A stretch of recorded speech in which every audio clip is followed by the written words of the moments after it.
falamos, vocês com certeza já devem ter ouvido falar de Chernobyl, que foi um dos maiores acidentes nucleares de todos os tempos. There has been a nuclear accident in the Soviet Union and the Soviets have admitted that it happened. O acidente aconteceu dia 26 de abril de 1986, quando um dos reatores da usina nuclear explodiu. Depois da explosão, a radiação e fogo se espalhou tomando conta de tudo. Só que existe uma coisa nessa história que poucos sabem. No dia seguinte foi descoberto que poderia ter acontecido um acidente ainda pior. Ao sobrevoar a usina nuclear com um helicóptero, eles descobriram que o reator estava exposto graças à explosão. E para piorar, embaixo desse reator existe um reservatório, tipo uma piscina grande com água, para justamente esfriar a temperatura caso alguma coisa acontecesse. Só que com a explosão, essa piscina de água ficou mais cheia do que o normal. Aí você para e pensa, ah, beleza, a piscina serve para esfriar, encheu mais de água, tudo bem, suave. Né? Na verdade não, galera, exatamente o contrário. O fato da piscina estar com mais água só piorou a situação e deixou todo mundo em pânico. O que acontece é o seguinte, dentro do reator estava cheio de lava radioativa, a mais de 2000 graus. E se caso essa lava encostasse com a água, poderia acontecer uma explosão ainda pior. Para você ter uma noção de como isso seria ruim, se a lava tivesse contato com a água, iria gerar uma grande nuvem de vapor chegando até a atmosfera e se espalhando pela Europa inteira. E não é só fonte de calor, é uma fonte de calor radioativa. Então quando fizer a fumaça,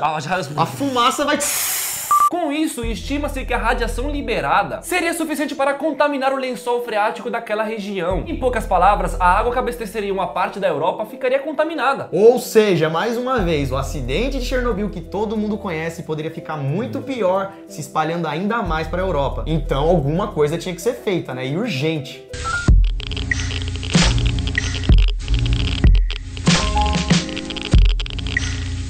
Para evitar esse acidente, precisava de uma manobra bem simples, ainda bem. Bastava ir para um computador central da usina e abrir as válvulas que ficavam no fundo da piscina. Era só isso. Abrindo a válvula, a água que estava naquela piscina ia escorrer para outro lugar seguro e ia ficar tudo tranquilo. A lava podia cair e não ia estar cheia de água. Essa seria a forma simples, galera, mas é claro que não foi assim que aconteceu. O computador da usina se chamava Scala e junto com a explosão, ele foi danificado. Vamos para o plano B. O plano B era muito simples, ir lá e abrir as válvulas manualmente. Talvez mais simples do que a primeira? Não, acho que não. Acho que não, nada, mas não. Vamos lá, galera, a explosão já tinha rolado. No dia seguinte, a área estava completamente cheia de radiação. Só de chegar perto desse lugar do reator, você ia sentir o gosto de metal na boca. Sua pele ia começar a ficar escura e você sentiria dores como se estivesse enfiando agulhas no seu corpo, tipo umas fisgadas. Ai!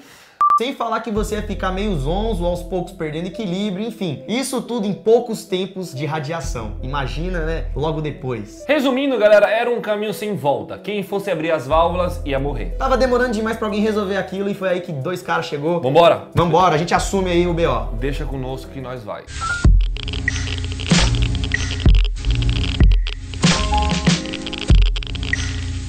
Um deles era Alexei Ananenko, um técnico nuclear que ajudou a construção da usina. Então meio que ele sabia quais válvulas eram para abrir. O outro voluntário foi Valery Bespalov, que também trabalhava em Chernobyl como engenheiro. Os dois então começaram a planejar o que tinha que ser feito. Eles perceberam que só eles dois não eram suficientes para resolver o BO. Eles precisavam de mais alguém. Essa outra pessoa iria fazer o papel de iluminar a piscina para que eles abrissem as válvulas. Foi aí que um outro homem chamado Boris Baranov levantou a sua mãozinha e falou: vamos com vocês, vamos nessa aí, vamos salvar essa porra. No dia seguinte, que era o dia da missão, os três acordaram, levantaram e fizeram o quê? Foram pro bar pra tomar uma vodka antes, né? Pra poder relaxar a cabeça. Mas os caras bebem pra caralho, vai lá, não abre o bagulho, aí morre. Explode ainda. Aí, maldita cachaça. Não, mas calma, que a história deu certo. Brincadeiras à parte, mas como você encararia esse dia, né? Como seria saber que você vai morrer daqui a pouco? O engraçado é que algumas pessoas que viram esses homens no dia disseram que eles estavam bem tranquilos, eles estavam encarando o dia como se fosse um dia normal, um dia de trabalho. Preocupados, estavam sorridentes. Na verdade, acho que era como se fosse realmente uma missão da vida deles. Os três caras então foram até a usina, entraram na piscina, resolveram tudo e abriram a válvula, evitando assim aquela gigantesca explosão que a gente já falou no início do vídeo. Ninguém sabe ao certo o que eles fizeram depois de abrir as válvulas, mas existem algumas lendas. Uns dizem que eles fizeram a missão deles ali, saíram da piscina, depois foram comemorar até morrer. Já outros dizem que eles conseguiram sair da usina, foram levados para o hospital e morreram lá. Tem até a teoria maluca que dizem que o Boris, que iluminou a piscina, teria saído vivo e tá aí, vivendo pelo mundão. Acho bem difícil essa teoria. Não, acho que é mentira. Acho que a única coisa que sabemos é que os três morreram por lá. E seus corpos permanecem na usina até hoje. Se você tem um conhecimento, já viu um vídeo sobre Chernobyl, Chernobyl, sobre o pé de elefante, o objeto mais perigoso do mundo, você sabe que seria muito difícil sair vivo dali. Vivos ou não, eles fizeram a missão deles. Que missão, né, Que mano? missão, salvaram uma parte da Europa aí. É, tem gente aí tão egoísta, né, que só pensa em si próprio. Os caras, mano, que se foda, esse é o meu papel aqui na Terra, né?